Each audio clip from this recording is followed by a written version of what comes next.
Tiempo ahora para la cultura en Canal 33, que por cierto es una de las señas de esta casa y que consideramos sobradamente que no está reñida con la televisión, ni mucho menos. Y parte de esa cultura a nosotros siempre nos gusta focalizarla en los libros, y de eso vamos a hablar en esta oportunidad. De libros y, por cierto, de buenas historias. La conocen de otras ocasiones que ya nos ha visitado Marisa Pinta. ¿Qué tal? Hola. He dicho bien porque tenemos hoy una buena historia sobre la mesa que vamos a ir desgranando e invitando también a toda la gente que nos está viendo a que la lean y a que sientan ese interés y se despierte la curiosidad por saber lo que hay en esas páginas, porque hay hechos que son muy reales, pero que también lo acompaña lo novelado. Antes de todo, vuelves un poquito al género que siempre te gustó, ¿no?, que es la novela histórica. Sí, a donde empecé con novela histórica y bueno, pues ahí he regresado esta vez, a ver qué tal funciona. A mí me gusta más, me siento mejor, más cómoda. Decía que te conocen de otras ocasiones nuestra audiencia, nuestra gente, porque viniste la temporada anterior a presentarnos Juegos de Poder Olvidados, que además antes de empezar la entrevista me comentabas, Marisa, que estaba bueno, pues muy contenta, ¿no?, con el recorrido que habían tenido estos libros y que ya tratamos en otra ocasión. En esta oportunidad me gusta además mucho, porque los periodistas, pues la frase que le has puesto por título a tu libro, pues estamos totalmente de acuerdo, detrás de la verdad, que seguramente venga a colación a tu obra, pero claro, en nuestra profesión pues es lo que se supone que se debe perseguir, ¿verdad? Y tú, durante esas páginas, mediante estas páginas, pues todos esos personajes, o al menos parte de ellos, van enfocados a la verdad. Sí, a descubrir la verdad. Y otros quizás a taparla. Pues sí, también. Es una vida entera detrás de la verdad, intentando que salga a la luz y por diferentes hechos pues no se podía sacar a la luz. Entonces la novela lo va contando como, pues eso, la trama te va llevando a cómo... Estamos hablando de intereses cruzados también, sí. Claro. Entonces, claro, pues siempre lo que se trata es de sacar la verdad a la luz y por eso se titula Detrás de la verdad. Vamos a ir dando detalles de por qué hay intereses cruzados, por qué hay algunos que quieren descubrir esa verdad, por qué hay otros que quieren taparlas, pero antes de nada nos vamos a ir al germen del libro, al origen, y por ahí tenemos pues un punto familiar. Alguien que a ti te cuenta una historia y que tú dices en ese momento, yo de alguna manera lo voy a tener que expresar en un tiempo, pero esto no se puede quedar aquí, no me lo puede simplemente quedar para mí contado y ya está. Por ahí nace el libro, pero es pieza fundamental también un pariente tuyo muy cercano. Sí, la misma persona que me cuenta la historia es parte de esa historia y me la cuenta mi abuelo. Mi abuelo siempre contaba la historia de que la había vivido y que en el tiempo que él estuvo nos la contaba con pequeñas pinceladas. Entonces sí que es verdad que mucho de lo que hay está novelado, porque mucha de la información que no tenía pues la tienes que suplir con invención, pero bueno, la base, digamos, se sustenta precisamente en algo histórico y que ocurre, que podemos decir, y efectivamente que nos vamos a retrotraer en el tiempo, pero no nos vamos a ir tan lejos, o relativamente, digamos que para nosotros a lo mejor un lapso de 10, 15 años es mucho en una persona, pero en el ciclo de la historia seguramente estarás de acuerdo conmigo, Marisa, que irnos hasta finales del siglo XIX, Alfonso XII tampoco es tan lejano históricamente, ¿no?, que es a donde nos va a situar tu novela, sí. En el hijo de Isabel II. Sí, la primera página de la novela empieza con el nacimiento de Alfonso XII.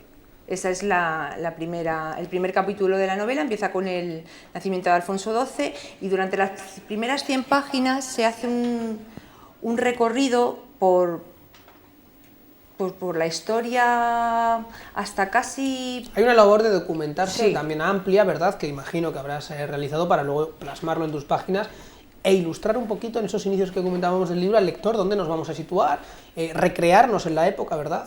Sí, sí, tiene muchísima documentación, o sea, los hechos son hechos históricos tal y como sucedieron.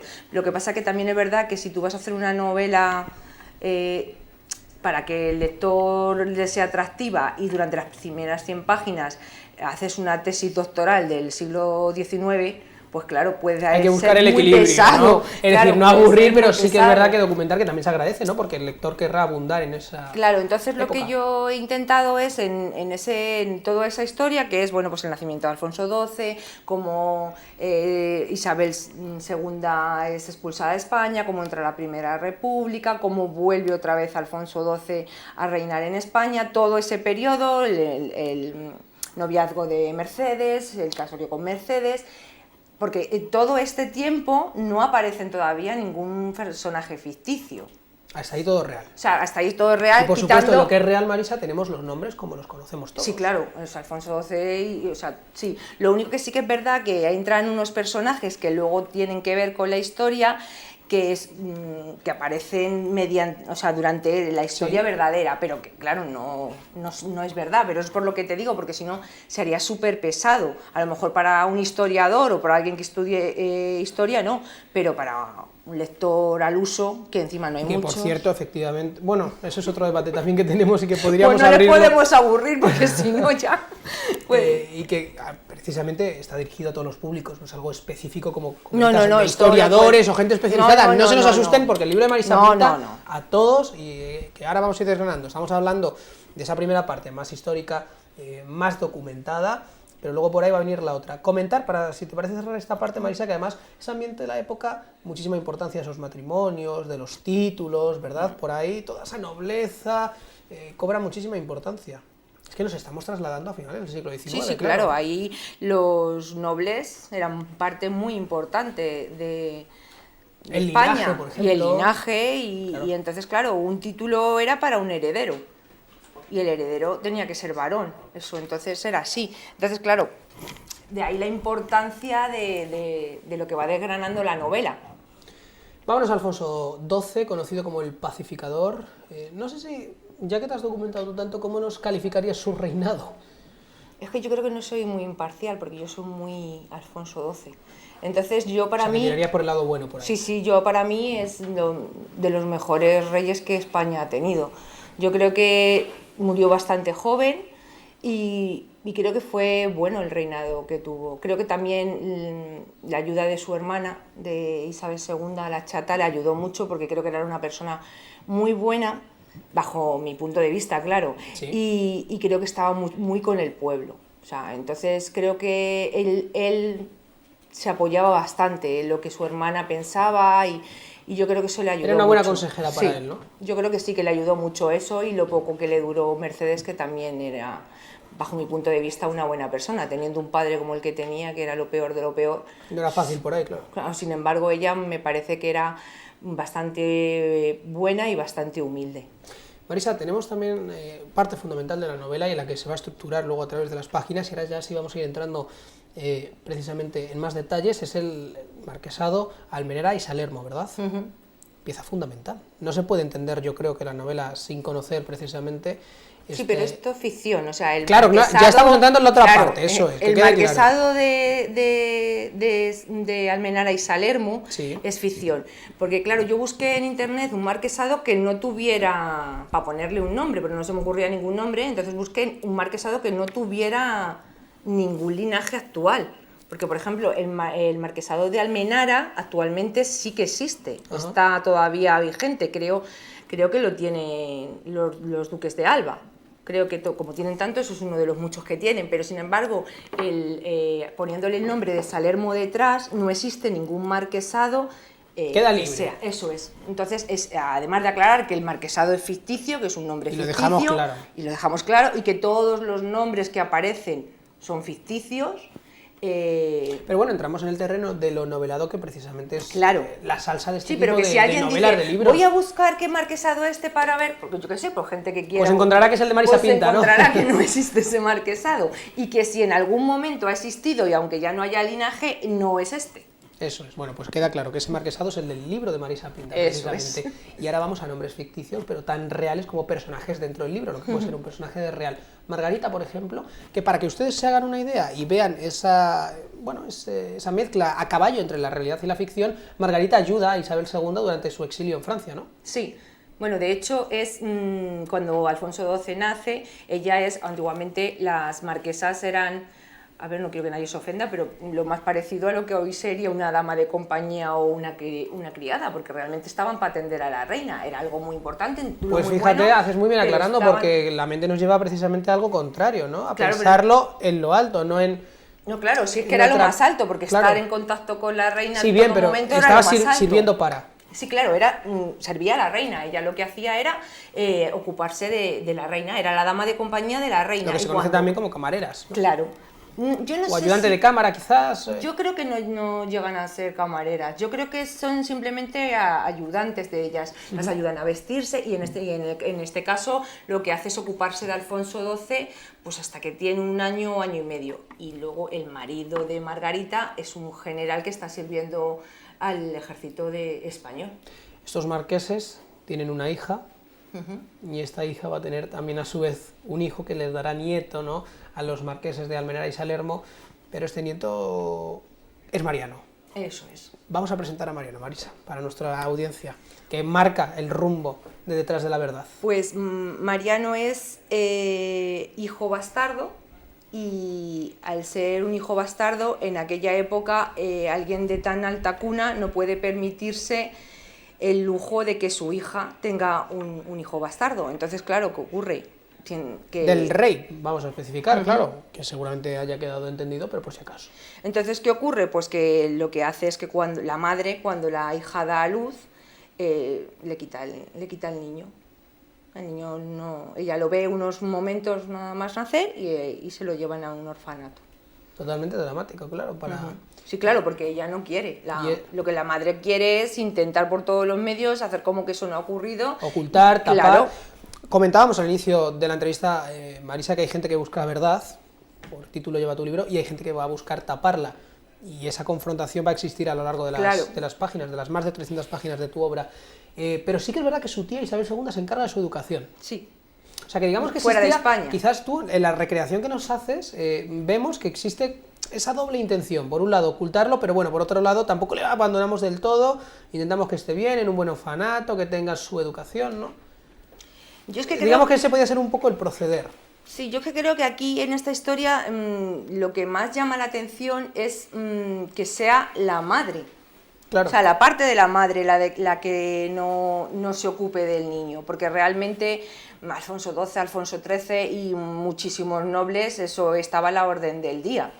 O sea, quiero decir, era una realidad y además es sabida por todos. Estaba a la orden del día que tenían más de los hijos legítimos. Bueno, vienen los libros de historias. Claro, no, pero que no solamente el rey, sino muchísimos marqueses y muchísimos condes tenían hijos bastardos, pero desde el siglo XIX, en el siglo XV, en el XVII y... Mira, yo me atrevería a decir que en algún sitio, en algún lugar, todavía también está pasando hoy en día. Igual estamos hablando todo el rato de finales del siglo XIX, Marisa, pero a saber lo que está ocurriendo en principios del siglo XXI. Claro, por eso te digo que igual aquí... se nos queda para otra conversación, no lo sé. Claro, aquí lo que más te llama la atención es que sea la madre que, perdón, que tiene medios, porque claro, si tú al final tienes un hijo, el rey tiene un hijo con una de las criadas, hay que saber que Alfonso XII no sabe que ese hijo existe. Lo desconoce por completo. No, claro. Entonces, pues claro, la criada se va a hacer cargo de ese niño como pueda. Aquí lo que llama la atención y de lo que está basada la novela es que es el hijo legítimo de un marquesado. Entonces aquí lo que llama la atención es que es la parte de la madre la que se deshacen de él por completo. Verdaderamente, si hubiera que decir en este caso quién es el bueno de la película o del libro en este caso, es que aquí los buenos son, como en otros casos a lo contrario, la monarquía. Porque realmente la que se deshace por completo del hijo es la marquesa. El único que le da una salida y que le trata bien, sí que es verdad que fuera de España y le lleva a los mejores internados, es Isabel II, la hija, claro. Mariano, que como todos crece, se hace grande, se hace mayor y por ahí se va a casar con Juliana, una mujer de origen humilde, ¿verdad? Que le dará varones, hijos varones. 4. 4, nada más y nada menos. Que van a tener, corrígeme si me equivoco, Marisa, una vida feliz. Sí. Sin más complicaciones que las del día a día, hasta que realmente empieza el drama, la tragedia para ellos, ¿verdad? Y es que haber nacido donde nació Mariano le va a acarrear los problemas, por así decirlo, finales de su vida. Sí, sobre todo los problemas que le va a acarrear es que llega la Segunda República. Y el dinero que Isabel le pasa, ya no se lo pasa, porque Isabel estalla la Segunda República y Isabel sale de España con su familia, aunque el gobierno de la República la dice que si quiere quedarse se puede quedar, por lo que hablábamos antes, porque era una mujer querida, porque estaba con el pueblo, Sí. pero ella decide irse con su familia al exilio a París y fallece 3 o 4 días después de llegar a París, que de hecho cuando llega a París la meten en una residencia. Entonces ella fallece allí. Lo que ocurre que ya no tiene ese sustento, ya no le llega el dinero, la mensualidad que a él le pasan. Entonces, claro, cuando esto ocurre, pues se desatan unos acontecimientos que a él le obligan a irse a Argentina. Se trunca la vida, no va a ser ya fácil en la época final. Tenemos a un nuevo marqués, José Antonio, Que se casa con la hija. Exacto. Porque realmente Margarita, su hija al final la casan con un... Y empieza una guerra. Comentamos la importancia en la época en la que estábamos hablando, Marisa, de esos títulos, de la nobleza, y empieza una época de guerra precisamente por los títulos, por esos papeles, por lo que me pertenece o por lo que quiero que me pertenezca, y a ti arrebatártelo y quitártelo. Y no solamente quieren arrebatarle esos papeles, sino que terminan arrebatándole a parte de su familia, ¿verdad? Uh-huh. Además, sin que se los pidiera a nadie, o sea, es algo en prevención, o sea, en ningún momento le piden nada. Lo que pasa es que ellos saben que existen y saben que en cualquier momento el legítimo heredero es Mariano. Y se lo quieren quitar del medio. Claro. Claro, pero eso, seguramente que ese tipo de cosas a muchos niveles, yo no sé si seguirá o no seguirá vigente en la actualidad, pero bueno, lo que está claro, como decíamos al inicio, que en esta época era algo frecuente. Finalmente, el primogénito de Mariano es asesinado, y es la madre, es Juliana, la mujer de Mariano, quien toma una decisión, Marisa, que no sé si nos puedes dar alguna pincelada sobre ella, pero esa decisión de, mira, no quiero sufrir más y voy a tomar un camino para que no vuelva a suceder y no me arrebaten a un hijo. Yo creo que esto no lo vamos a revelar. Porque lo dejamos no, ahí, ¿no? Con claro, ese ingrediente de misterio, de esa decisión que puede tomar ella, ¿no? Para qué puede ocurrir e intentar frenarlo. Hombre, es que realmente no le ha proporcionado nunca nada. O sea, quiero decir, lo único que le ha proporcionado ha sido sufrimiento. Porque realmente ella tiene esos documentos, realmente es una carta que escribe Lucía, que es como se llama la hija de Sí. Margarita. Es una carta que escribe Lucía en la que legitima a su hijo, como diciendo que es el heredero a ese marquesado. Entonces, claro, ellos todo el rato quieren buscar ese documento porque, primero, a él, pero en caso de que él fallezca por muerte natural o por cualquier otra causa, son sus hijos los que pasarían a tener ese marquesado. Nunca la hija de Lucía, nunca, porque es mujer. Y habiendo varones, en aquella época siempre pasan los títulos Las jerarquías al hombre. estaban marcadas, Claro. claramente. Eso lo sabemos, efectivamente. Bueno, pues no vamos a desgranar mucho más, que yo creo que hemos dado muchas pautas sobre el interior del libro. Ahora toca a todos ustedes que lo descubran más de cerca y que lo empiecen a descubrir desde ya, porque desde mucho antes no se podía. Me comentabas, Marisa, que lleváis 2 semanas de frenética actividad recomendando, difundiendo el libro. ¿Cómo han sido? ¿Cómo está Sí, siendo? bien. Pues nada, se presentó hace pues el 6 de... No, el 4 de marzo. El 4 de ¿Un mes? marzo, sí, hace nada. Que además se hice coincidir la fecha porque era cumpleaños de mi abuelo. Hice como Ese así homenaje, un pequeño ¿no? homenaje, hice coincidir un poco la fecha. Y la verdad es que bien, la presentación tuvo bastante éxito, mucha gente. Y bueno, pues ahora empezar el camino de las ferias, desde a Valencia. En Valencia has estado hace poco también, ¿no? Sí, el año pasado. El año pasado estuvimos en Valencia y la verdad es que muy bien, funciona muy bien. La gente de Valencia, aunque, o sea, quiero decir, lee, no Eso es pasea por las importantísimo, ¿no? ferias. Es que hay muchas veces que la gente pasea por las ferias, pero en Valencia no. En Valencia la gente, o sea, se para, mira, compra. Tú ves cómo, claro, tú pasas allí muchas horas mientras estás firmando y tú ves quién va sin bolsas y quién va con bolsas.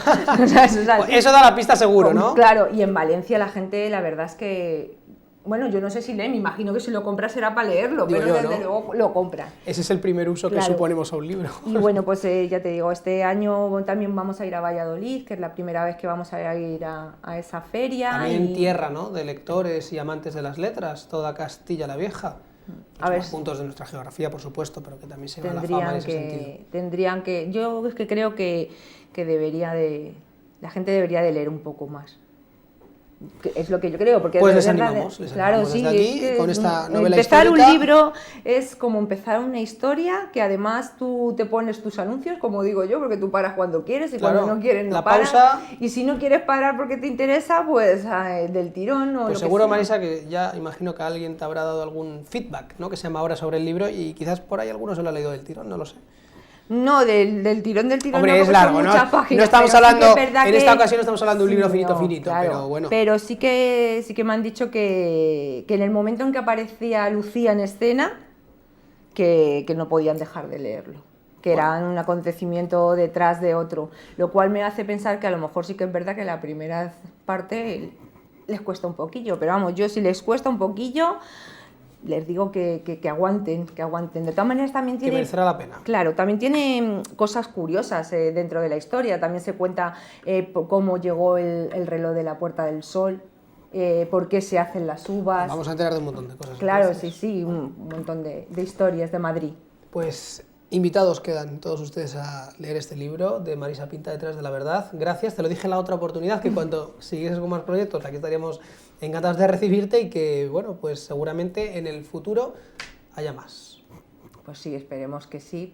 Que siga Sí. la obra, ¿no? Y la carrera y el palmarés como escritora. Hombre, esta vez ha sido más seguido porque este libro va documentándome pues como 5 o 6 años. Entonces, claro, el trabajo estaba casi todo hecho, pero ahora ya para el próximo pasará bastante Otra parte tiempo. que de los libros que a veces no se ve, el trabajo que lleva detrás, la documentación y los años, que no es ponerse hoy y editarlo mañana. Marisa, muchísimas gracias. Muchísimas gracias a vosotros. Suerte en vosotros. la difusión y nada, que guste mucho a la gente y que no lo dudamos. Seguro, tampoco, si es se aquí. lo compran y lo leen, no les va a defraudar, seguro que no. Con eso nos quedamos, Detrás de la Verdad de Marisa Pinta, que lo hemos presentado en este espacio de cultura de Canal 33. Recomendación para todos ustedes. Muchísimas gracias y hasta otra ocasión también de cultura en esta casa, en Canal 33.